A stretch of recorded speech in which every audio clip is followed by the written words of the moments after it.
Seguimos acá en 14 bis por Sónica Más. Nuestra segunda entrevista tiene que ver un poco con lo que el oficialismo conmemora hoy, que es los 48 años de la muerte de Juan Domingo Perón. Vamos a hablar con Aritz Recalde, que es sociólogo, magíster en Gobierno y Desarrollo de la Universidad de San Martín y doctor en Comunicación de la Universidad de La Plata. Es secretario de Investigación y Posgrado de la Universidad de Lanús. Y además forma parte del cuerpo docente de la Escuela Superior Peronista de la CGT, un curso que fue lanzado la semana pasada ahí en el mítico Salón Felipe Vallese, así que le damos la bienvenida a Aritz Recalde a 14 bis. ¿Cómo están? ¿Cómo andan? Bien, bien, ¿qué tal, Aritz? A ver, de movida, que sos de Héctor Recalde, ¿no? No, nada, comparto apellido solamente. Compartís apellidos, bien. Bueno, a ver, ese currículum docente, quiero que me cuentes un poco, antes que nada, de qué se trata esto de la Escuela Superior Peronista y qué es lo que, en qué consiste la cátedra, ¿no? O lo que se enseña ahí. Mira, la Escuela Superior Peronista retoma la experiencia original que hizo Juan Domingo Perón en el año 1951. Es un espacio orientado a la formación de cuadros. En este caso, como lo lanzó la CGT, está orientado a dirigentes gremiales. La escuela original del peronismo, además de dirigentes gremiales, había otros perfiles. La escuela la aprobó el Consejo Directivo de la CGT, la impulsó la Secretaría de Juventud de la CGT y el área de la Secretaría de Capacitación de la misma central. Son 12 clases y el objetivo es retomar buena parte de los contenidos de la escuela original, que tenía apartados de realizaciones peronistas, economía, filosofía y doctrina, y actualizar esa experiencia inicial de la revolución justicialista a la coyuntura obviamente reciente. Estamos hablando, insisto, de la escuela original del año 1951, y puntualmente al rol que cumple y podrá cumplir el movimiento obrero organizado. A ver, Aritz, tiene que ver con esto, con los partidos tradicionales. En su momento se habló, me parece que apresuradamente, de la crisis de los partidos tradicionales, pero no sé, derivado de la crisis de 2001 surgió, por ejemplo, el PRO, después el radicalismo, si bien ahora hay un resurgir, tuvo que formar una coalición con PRO y con la coalición cívica para llegar a ser gobierno, y lo mismo sucede con el Frente de Todos, donde hay un conglomerado de, no sé si son 15 o 18 partidos, en los que uno de ellos es el Partido Justicialista tradicional, por decirlo de alguna manera. ¿Estamos asistiendo, vos creés, a la crisis de los partidos políticos? Porque, a ver, yo trabajo mucho con el mundo sindical y siempre hay evocaciones a Perón, y al Perón de aquellos años, de los 50, y a sus planes quinquenales y demás. Pero, ¿vos creés que estamos asistiendo a una crisis de partidos y que esta es una manera de volver a las bases? Mira, lo dice la realidad. Uno siguiendo con el tema del peronismo, Perón lo plantea lúcidamente en La Hora de los Pueblos, que es una opinión de Perón de los años 60. Él venía viendo lo que había ocurrido en nuestro país, obviamente, pero también en el mundo con los partidos liberales. Y él, en realidad, hablaba de partidos demoliberales, o sea, como las élites organizaban la vida política en los años 60 del siglo XX. Y él había planteado en La Hora de los Pueblos su agotamiento, insisto, claro. Y hoy cuando uno mira el mundo y mira la República Argentina, está, por lo menos en el caso nacional nuestro, está más que demostrado el agotamiento de los partidos políticos, o mejor dicho, le sirven a las dirigencias para alimentar buenos niveles de vida, se han convertido en efectivas máquinas electorales, en eso es innegable. Partidos que parece que van a desaparecer, después reaparecen, pero reaparecen para ganar una elección.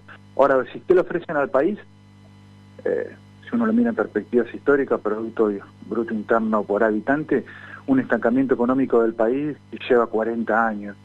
Si uno lo traduce a nivel de vida de la gente, un país donde la mitad de su población está en la pobreza, e incluso una cifra por sobre el 10% que está en la indigencia, directamente no come.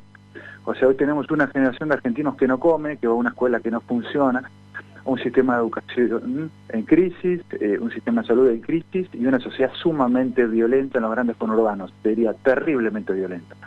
Entonces digo, sí, los partidos políticos están muertos como herramienta de transformación de la vida de la gente y de construcción de una Argentina soberana. Eso se han demostrado de la democracia acá totalmente incapaz.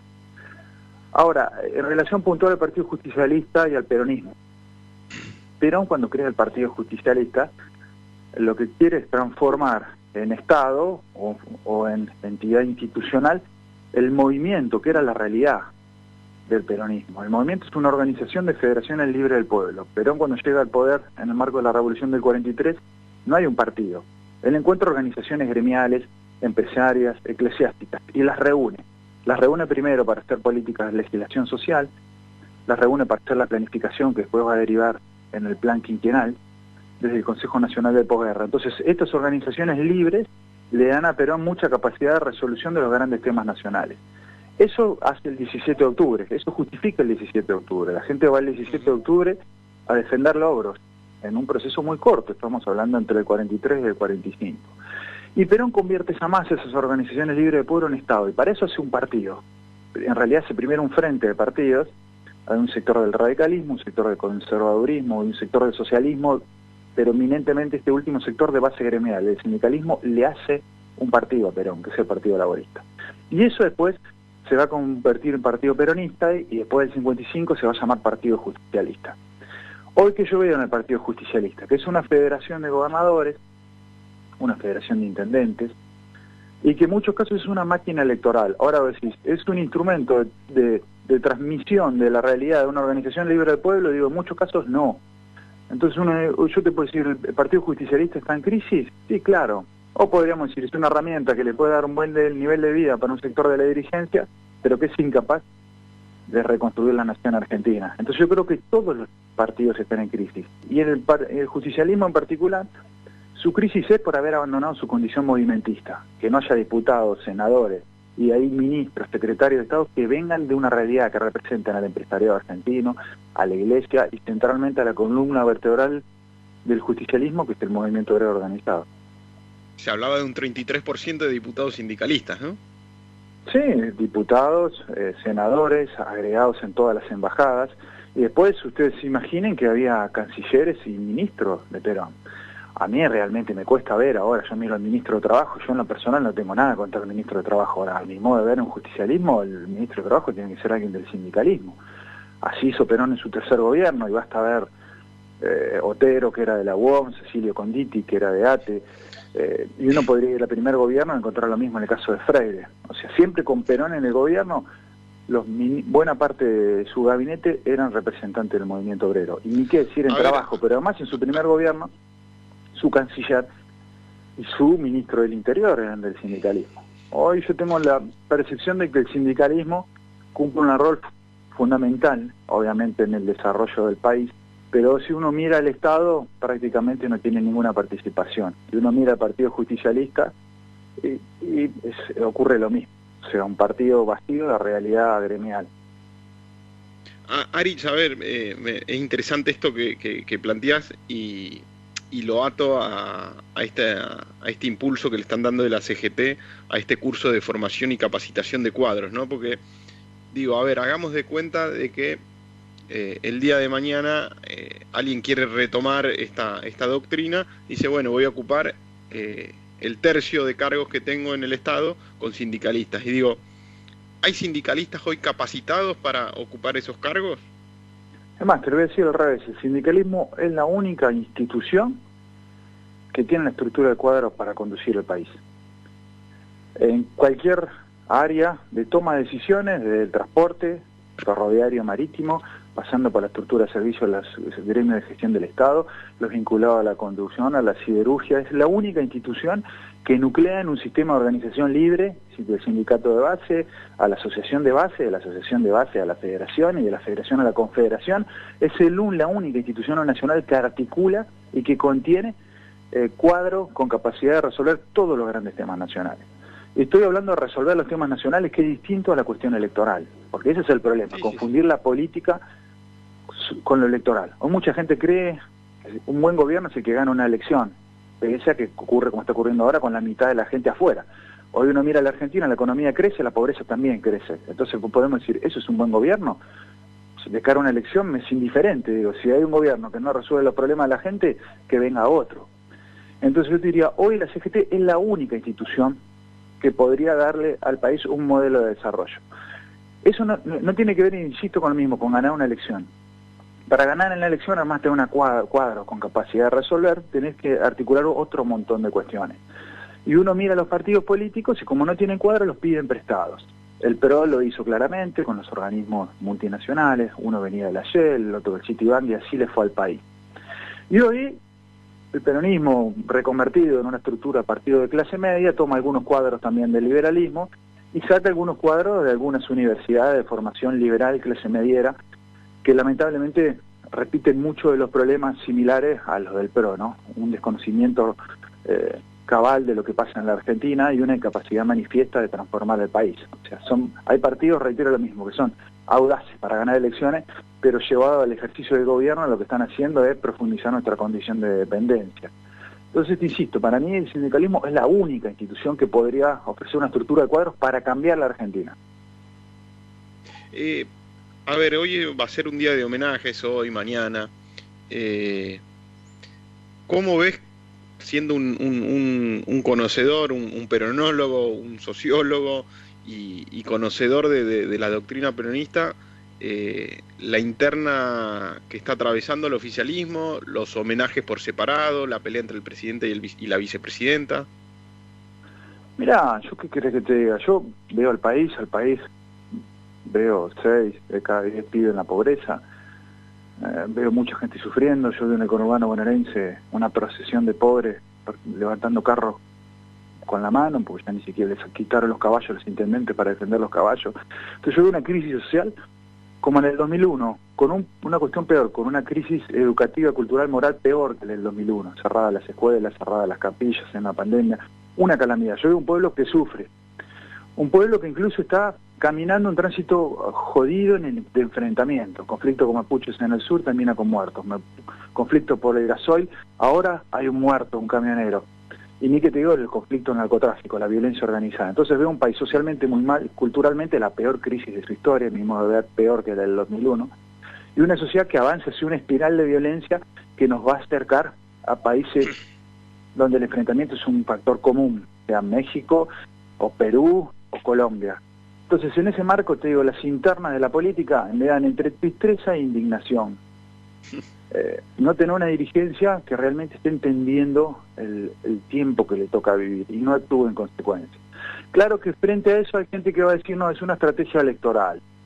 Entonces, bueno, tenemos que hacer 2 bandas que se peleen entre ellos para avanzar todo el electorado. Entonces, yo como estrategia electoral, no sé, nos veremos en el 2023 para ver si este enfrentamiento es bueno. Ahora, como argentino, que tiene que ir al supermercado, criar a sus hijos y ver el futuro de sus hijos, te digo en serio, es entre indignación y preocupación. Yo creo que necesitamos un gobierno de unidad nacional, necesitamos pensar menos en las elecciones y más en el país, o en última instancia, ganar una elección como resultado de un buen gobierno, no solamente de una rosca electoral. Entonces esa interna, te digo, la veo mal. La veo mal porque, insisto, me parece que no están sintonizando la etapa política y social de nuestro país, del continente, del mundo, porque miren lo que pasa en América Latina. No es fácil gobernar en América Latina. Lo vimos en Perú, en la sucesión presidencial, en los cambios de orientaciones políticas en Chile o en Colombia.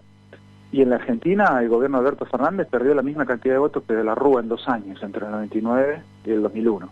Entonces, si uno no ve lo que está pasando en lo social, no ve lo que está pasando en lo político en la región, y bueno, puede conducir esta crisis a una crisis mucho peor. Digo, por eso yo no veo bien las internas dentro del espacio político. O por lo menos la manifestación de las internas hacia afuera. A ver, vos sos del palo académico, no sos un dirigente, hago esta aclaración para quienes está escuchando. Y es interesante esto que planteas, este escenario angustiante y preocupante, sobre todo en el conurbano, cuando hiciste mención. Digo yo, el peronismo, esto es una opinión que debe hacer una autocrítica, porque muchos gobiernos que pasaron por la provincia de Buenos Aires, la gran mayoría fueron peronistas, o se dijeron peronistas. Entonces la pregunta a vos es, ¿hubo gobiernos con signo peronista pero que no hicieron peronismo? En el caso de la provincia de Buenos Aires, a mi modo de ver, el último gobernador peronista bonaerense, orgullosamente bonaerense, fue Duhalde. Imagínate, hizo 8 hospitales, un hospital por año. reformó la Constitución, hizo una política social del cuidado de las embarazadas de los nenes con el Plan Vida, fue el último gobernador con visión bonaerense. Después llegó la época de los interventores del Poder Ejecutivo Nacional, gente que vivía en Ciudad de Buenos Aires y que venía como parte de un dispositivo nacional a intervenir la provincia.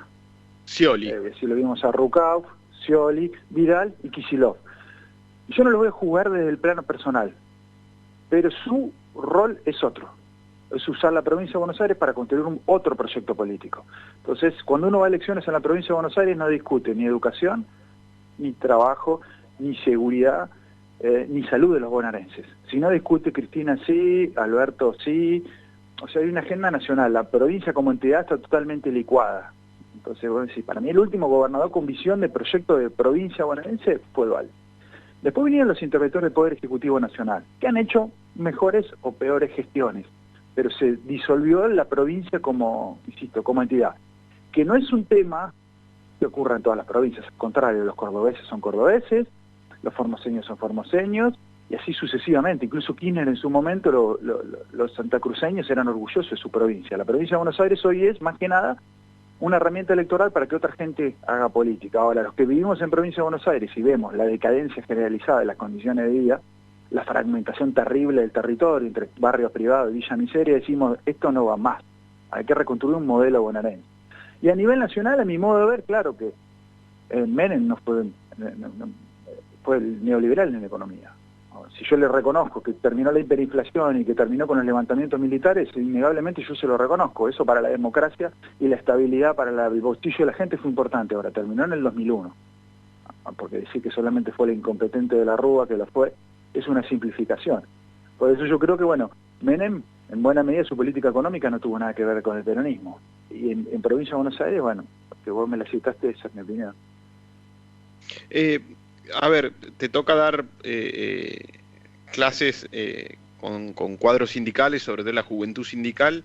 ¿Ves compromiso e involucramiento de los jóvenes sindicalistas en tratar de mantener vigente esto de la doctrina peronista, ¿no? De buscar acuerdos, que fue el origen y la raíz de todo, ya sea con otros sectores, con empresarios, con la iglesia, también esto de generar empleo como un ordenador social? ¿Ves compromiso de los jóvenes sindicatos ahí? Muchísimo. Por un lado, uno lo ve en términos históricos. Para mí la gran herencia del justicialismo fue el sindicalismo. Entonces los hijos gremialistas traen una cultura, o los nietos de gremialistas. O sea, hoy hay un sector de dirigentes, muchos de ellos de familia sindical, que traen una doctrina. O sea, que han leído o que han escuchado por tu padre o abuelo lo que es la tradición de una construcción de una Argentina grande, con un pueblo feliz, que hoy claramente no tenemos. Entonces hay una línea de dirigentes hoy en Juventud Sindical de tradición gremial que son mucho más doctrinarios que los dirigentes de la política, que suele ser pragmatismo puro, no en todos los casos, pero en muchos casos sí, pragmatismo electoral. Hay que mentir, el único objetivo es ganar una elección. Para el dirigente gremial no es solamente ganar una elección. Si fracasa el plan económico se queda sin afiliados, o sea, las decisiones siempre tienen otro trasfondo. Y después hay un montón de jóvenes que se acercan al sindicalismo, que tienen una virtud, que es la cultura de la civilización del trabajo. A veces es difícil ordenar la política del desempleo, de la marginación, porque falta disciplina, se llega tarde, no van a las clases, uno lo ve en todos los niveles, no solo en la formación política. Entonces hay una nueva generación de dirigentes gremiales que vienen de la cultura del trabajo, que tienen la disciplina del trabajador, levantarse de lunes a viernes a laburar. Entonces cuando toman el compromiso de formarse, lo hacen con una rigurosidad que uno no ve ni en la universidad. Mirá que yo soy docente universitario. Van 2 clases en el Vallese a lleno. Hay 200, 300 compañeros, compañeras, lleno. Y no falta ninguno. Entonces, claro que hay un compromiso, insisto. En esa conducción gremial de tradición sindical familiar, en eso está claro. Ahora, en los nuevos que se acercan al sindicalismo, lo están haciendo con un nivel, insisto, de compromiso increíble, más grande de lo que veo yo en mis estudiantes universitarios. El Vallese explota y no falta nadie. Bueno, a ver, recuerdo, Aritz Recalde es docente de la Escuela Superior Peronista de la CGT, es un curso que apunta a la formación de cuadros y a tratar de corregime vos, Aritz, acá, si es que ayornar un poco la doctrina peronista a los tiempos actuales. Se trata de 12 clases, ya fue la primera que fue a salón lleno. Lo último para cerrar, contame cómo sigue este curso, cuántas clases son y cuántos graduados especialistas en peronismo tendremos en la CGT. Mira, son 12 encuentros, hubo 2, los primeros 2 fueron de realizaciones, el primer gobierno, esa clase la di yo, sobre el tercer gobierno estuvo disertando ayer Juan Godoy, ahora viene un módulo de doctrina, se va a ver comunidad organizada, el modelo argentino para el proyecto nacional y la doctrina social de la Iglesia. Esto es una apuesta de volver al peronismo humanista cristiano de las 20 verdades. Después hay un módulo sobre economía, después hay un módulo sobre la situación social de los trabajadores, a cargo de un docente de la Universidad Católica Argentina. Después hay un taller y un cierre con funcionarios del gobierno y de la CGT, o por lo menos no está cerrado ese panel, pero posiblemente vaya por ahí. El número que vos me decías, hay 57 sindicatos que enviaron cada uno 5 dirigentes gremiales, así que hace la idea que hay casi, la escuela va a tener alrededor de 300 egresados. Después se amplió esa lista, entraron algunos más, pero bueno, yo estoy calculando que en el acto de cierre, que se entregarán los diplomas, unos 300 dirigentes gremiales habrán recibido su certificación por haberse formado en la Escuela Superior Peronista de la CGT. Aritz, gracias por tu tiempo y sobre todo en este día tan especial para la liturgia peronista, homenaje a 48 años de la muerte de Juan Domingo Perón. Pasó Aritz Recalde, sociólogo y dirigente y docente de la Escuela Superior Peronista en la CGT. Gracias por tu tiempo. Hasta las 10. En Sónica Más, 14 bis. Con Nicolás